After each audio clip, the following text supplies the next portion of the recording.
Nah, di kebuntuan-kebuntuan seperti ini Habib, saya harus mendaraskan bahwa Omnibus Law ini yang sudah jadi Undang-Undang Nomor 11 Cipta Kerja ini banyak kejoliman Habib.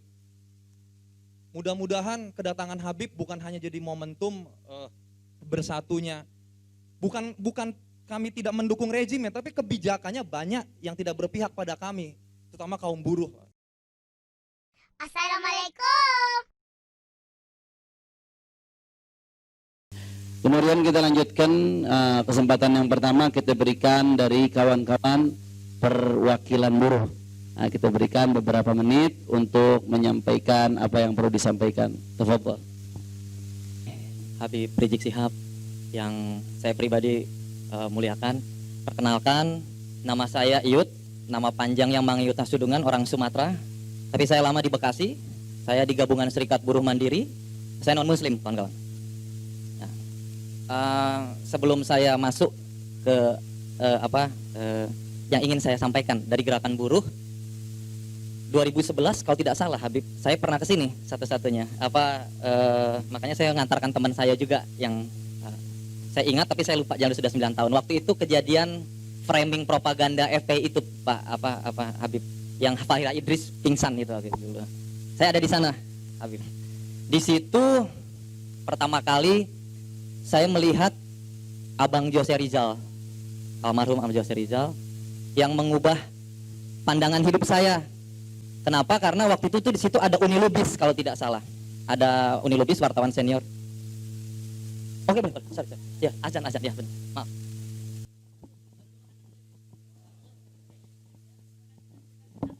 Terima kasih. Jadi waktu 2011 itu Habib dan kawan-kawan, seorang yang saya kenal, yang saya tahu pribadi, jurnalis senior Nulubis aja kaget begitu almarhum Jose Rizal masuk. Jose Rizal FPI gitu. Jadi maksudnya wah, kaget, apalagi saya. Dan kebetulan saya punya tanda kutip pengalaman personal sama FPI karena salah satu buruh yang saya advokasi namanya Ibu Rosdiana. Suaminya dulu kakinya putus gitu, diurusi oleh almarhum Jose Rizal di RSCM saat itu. Jadi nama anaknya dinamai oleh Jose Rizal gitu. Nah, jadi begitu 2011 saya kan waktu itu ya namanya kena framing Habib. Jadi saya langsung datang ke sini tuh udah bawanya misuh-misuh gitu maksudnya. Di situ ada Fahira Idris saya ingat, sama Uni Lubis lah saya ingat saya. Tapi saya lihat pemaparannya jauh dari yang selama ini saya tidak sangka gitu maksudnya. Semua pertanyaan-pertanyaan yang insinuatif gitu bisa dijawab oleh Habib dengan sangat clear gitu, kristal clear, jernih gitu. Dan saya jadi, oh iya memang betul musuhnya FPI ini. Saya waktu itu berkesimpulan pulang dari situ ya memang media gitu maksudnya. Saya tidak menemukan satu nuansa yang saya selalu baca, saya dapatkan dari media-media mainstream. Jadi itu perkenalan dulu kawan-kawan. Nah gitu. Jadi sejak itu 2011 saya berubah ada yang salah dalam selama ini saya pemahaman sebagai seorang saya beriman kepada Yesus Kristus gitu. Jadi saya salah nih selama ini. Terus saya mencari tahu. Ternyata Habib ya di battle gitu sekolahnya gitu kan gitu, dan itu luar biasa. Saya termakan mentah-mentah sejak itu 2011 sampai dengan sekarang. Saya bisa kawan-kawan tahu kalau Twitter saya, kalau yang main Twitter saya kafir radikalis. Akunnya kafir radikal, pernah disuspend ya sama tangan jahil, terus berganti jadi kafir radikalis. Nah, saya ini jadi salah satu non muslim gitu ya yang dipakai argumentasinya, pendapatnya oleh banyak kawan-kawan di aktivis Islam. Jadi saya mengcounter narasi-narasi yang tidak betul gitu maksudnya. Gitu. Saya menjawab apa adanya. Bahkan saya dianggap sempat gegar di keluarga saya bahwa saya jadi mualaf. Betul itu. Jadi sampai adik saya pun sampai kaget, khawatir. Bahkan saya bilang saya tidak akan berubah iman saya. Tetapi fakta yang saya sampaikan, saya bilang begitu, adalah yang kalian dengar itu tidak betul. Dan saya boleh dicek, Habib, saya itu kafir radikal. Jadi saya terbuka nih. Tadi saya bilang kawan, aduh, diminta berbicara kan. Jadi saya terbuka nih. Mungkin malam ini baru yang punya Twitter, oh ini akun kafir radikalis saya. Konsisten selama 9 tahun menghalau semua narasi-narasi Islamfobia. Bahkan saya bikin kesal tokoh-tokoh politik karena pendapat saya dipakai. Gitu. Saya juga belajar teologi soalnya, Habib. Nah, itu. Jadi kawan-kawan, saya mau nyampaikan perkenalan saya. Jadi saya ini sudah 9 tahun sebenarnya tanpa kawan-kawan tahu, dan saya baru muncul nih terbuka. Saya itu. Jadi kalau yang mau yang Twitter kafir radikalis ya, nama saya pilih kafir radikal. Jadi karena propaganda kafir dan radikal itu adalah propaganda yang dijalankan negara nih. Jadi saya melawan di sini gitu ya. Mungkin rekaman ini nanti jadi akan viral, nggak apa-apa lah ya. Tapi saya sudah siap. Oke. Nah, Habib, saya itu selalu ini juga diskusi di sini ada saksi banyak, kawan-kawan saya juga bisa di cross check. Saya berusaha tidak mau berdusta di sini. Saya juga berusaha tidak menambah-nambah dan mengurang-urangin. Jadi saya berdiskusi sama kawan-kawan, saya bilang kebuntuan saya udah buntu. Saya ikut juga aksi reuni 212. Habib. Saya merasa satu-satunya gerakan yang tidak bisa ditutup oleh rezim ini adalah 212 dan kawan-kawan yang pendukungnya Habib gitu. Dan saya begitu mendengar, saya bilang begini, mendengar Habib akan pulang, saya berdoa sekali Habib. Bahkan saya nge-tweet gitu ya, ya Tuhan gitu maksudnya, dengan iman saya gitu, lindungi Habib gitu. Karena kebuntuan oposisi, sebutlah kebuntuan gerakan-gerakan kritis sudah tidak ada lagi. Gitu. Sebulan lebih kami berdemo, diburuh, tidak juga didengarkan. Gitu. Jadi semoga Habib, kedatangan Habib beserta pengikutnya yang luar biasa mencetak sejarah. Tidak pernah ada satupun aksi massa, saya itu pengamat aksi massa, tidak pernah dalam kamus NKRI, tidak pernah ada aksi massa menyambut seorang tokoh sebegitu luar biasanya Habib. Gitu maksudnya. Itu luar biasa. Disangkal atau tidak disangkal maupun acara YLC tadi malam ada tekanan tidak menyiarkan, tetap fakta tidak bisa dibantah bahwa kedatangan Habib Rizik Syihab adalah satu peristiwa penyambutan aksi massa paling spektakuler dalam sejarah NKRI. Lalu saya beberapa kali, Habib, ini terakhir dari saya pernah, saya tidak mau berpikir menambatkan pemikiran saya ke sendiri gitu. Saya cari jangkarnya.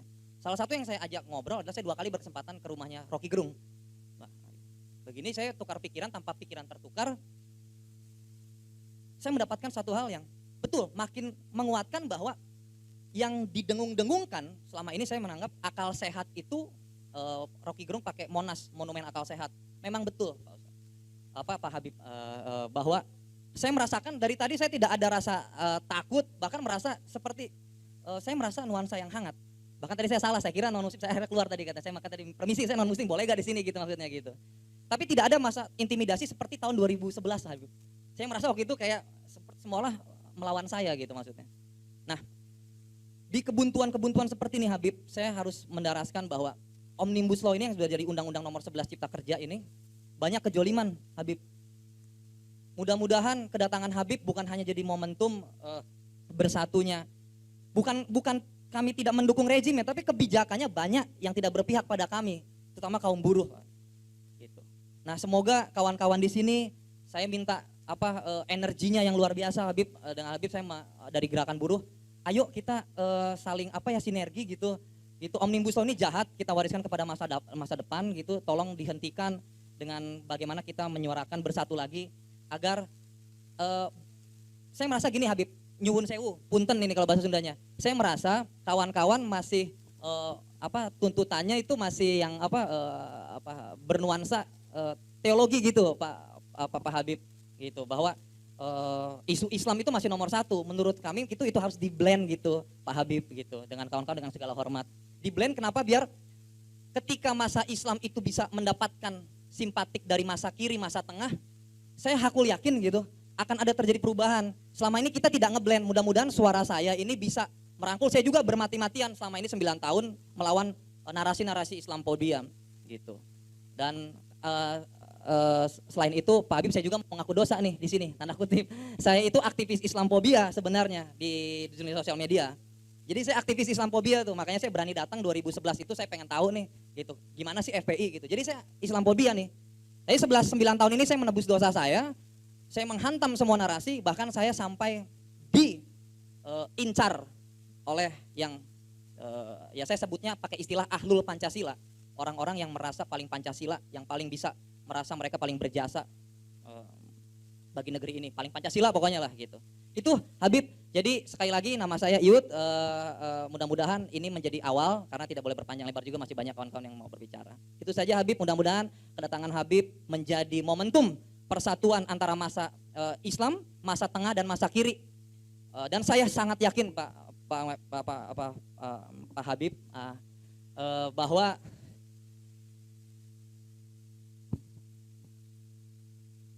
Tuhan yang saya sembah bersama kawan-kawan di sini, juga bersama Habib Rizik Syihab. Perjuangan kita belum selesai, semoga Pak Habib Rizik sehat-sehat selalu, dijauhkan dari tangan-tangan nakal rezim, juga yang terakhir selalu menyuarakan keras lantang, karena itu yang saya sukai dari Habib. Saya terinspirasi dari bagaimana cara Habib itu nggak tedeng-tedeng aling gitu. Semoga tidak kena delik undang-undang ITE juga. Itu saja Pak Habib, maaf saya panjang lebar, terima kasih. Salam sejahtera bagi kita semua. Terima kasih Pak Yud. Nah ini semua bisa lihat di sini, alhamdulillah kita duduk di sini ya ikhwan. Saya sudah tekankan tadi siang kita ada pertemuan di sini, saya sampaikan kepada semua bahwa al-adlu lil jami, bahwa justice for all, bahwa keadilan untuk semua, bukan hanya semua manusia, bahkan untuk semua makhluk. Saudara, semua makhluk sampai tumbuhan, binatang sekalipun harus diperlakukan dengan adil, apalagi manusia, apapun agamanya, apapun sukunya, apapun golongannya saudara, wajib kita memperlakukan semua manusia dengan adil. Jadi nggak usah khawatir Mas Yud, FPI sudah sekian puluh tahun memang di briefing betul, dididik betul laskar-laskarnya untuk selalu menjunjung tinggi keadilan. Jadi kami bukan musuh umat beragama, kami bahkan bukan musuh pemerintah, bukan musuh TNI, bukan musuh Polri, kami musuh kezaliman, kami musuh kemunkaran. Kemudian soal tadi mungkin sedikit saya garis bawahi, FPI begitu juga kawan-kawan di PKS sebetulnya selama ini bukan hanya memperjuangkan urusan agama, bukan hanya memperjuangkan urusan teologi. Tapi karena memang kami adalah organisasi Islam, PKS juga partai Islam, sehingga media-media itu sudah terlalu lama memframing seolah-olah FPI hanya berurusan soal teologi. Padahal di FPI ini kita punya badan ahli front yang mengkaji semua masalah. Bahkan sebelum ribut-ribut soal Omnibus Law, FPI sudah gelar lebih dulu sejak bulan Januari, kita sudah gelar aksi, sudah gelar demo untuk menolak Omnibus Law. Karena kita sudah mendapat bocoran apa isinya, bagaimana arahnya, karena kita juga punya kawan-kawan di DPR yang memberikan informasi. Hanya saja media-media mainstream ini memframing seolah-olah FPI tidak tahu menahu soal Omnibus Law, nggak tahu menahu soal urusan ekonomi, nggak ngerti soal kebijakan-kebijakan negara. Dipikirnya FPI ini cuma ngurusin soal agama, soal dakwah, soal tablik akbar. Nah maka itu sekali lagi memang framing media sangat jahat ya kawan. Jadi tidak usah khawatir Mas Yud, kalau bicara soal membela buruh kita akan berjalan bersama. Nggak usah khawatir, kita semua saudara akan memperjuangkan nasib rakyat Indonesia termasuk nasib para buruh. Bahkan PKS yang ada di samping kami pun insya Allah akan tetap bergandeng tangan dengan kita untuk membela semua rakyat Indonesia. Takbir, sallu ala nabi. Nah, kami juga sudah punya tim membaca draft terakhir yang ditandatangani oleh Presiden soal Omnibus Law, dan kita sedang mengkaji ayat per ayat, kata per kata. Nah, sebab FPI ini punya kebiasaan, dia tidak akan bersuara sebelum dia baca. Dia tidak akan bergerak sebelum betul-betul dikuasai materinya. FPI ini nggak bakal mengajukan apapun, apakah itu keberatan atau menerima, sebelum kita memahaminya secara komprehensif. Alhamdulillah tim itu saat ini dipimpin oleh Pak Haji Munarman, yang kebetulan punya kapabilitas dan kemampuan dalam soal bidang hukum maupun ketenaga kerjaan. Insya Allah nanti bisa kita kaji bersama, kita bisa berjuang bareng, insya Allah, amin ya rabbal alamin. Nah, untuk ini saya hanya punya satu paragraf kalimat yang ingin saya sampaikan. Di negara-negara sosialis komunis, pada umumnya cari duit susah, tapi pajak rendah. Ada keseimbangan, cari duit susah, pajak rendah. Itu ciri-ciri sosialis komunis. Sementara di negara-negara liberalis kapitalis, cari duit gampang, tapi pajaknya selangit. Nah, jadi ada keseimbangan. Nah, Islam menawarkan bagaimana cari duit mudah, pajak rendah. Yang terjadi di Indonesia saat ini bukan Islam, bukan sosialis, bukan liberalis. Kenapa? Cari duit susah, pajak tinggi. Nah, ini kan jadi rusak-rusakan ini. Kira-kira jelas gak? Paham? Yang benar. Apaan? Jadi saya ulangi nih, di negara sosialis komunis cari duit susah, tapi pajak rendah. Di negara liberal kapitalis cari duit bebas, gampang. Setiap orang individu dia bisa memperkaya diri, tapi pajaknya tinggi. Di Indonesia cari duitnya susah, pajaknya tinggi. Nah, kita dari kalangan gerakan Islam ingin menawarkan ekonomi yang nyari duitnya gampang, saudara, pajaknya rendah. Mau gak begitu? Yang benar. Betul. Ya kalau mau berjuang. Jangan cuma mau begitu diajak turun mikir dulu. Nah, tapi insya Allah yang hadir di sini semua punya semangat. Takbir. Sallu ala Nabi.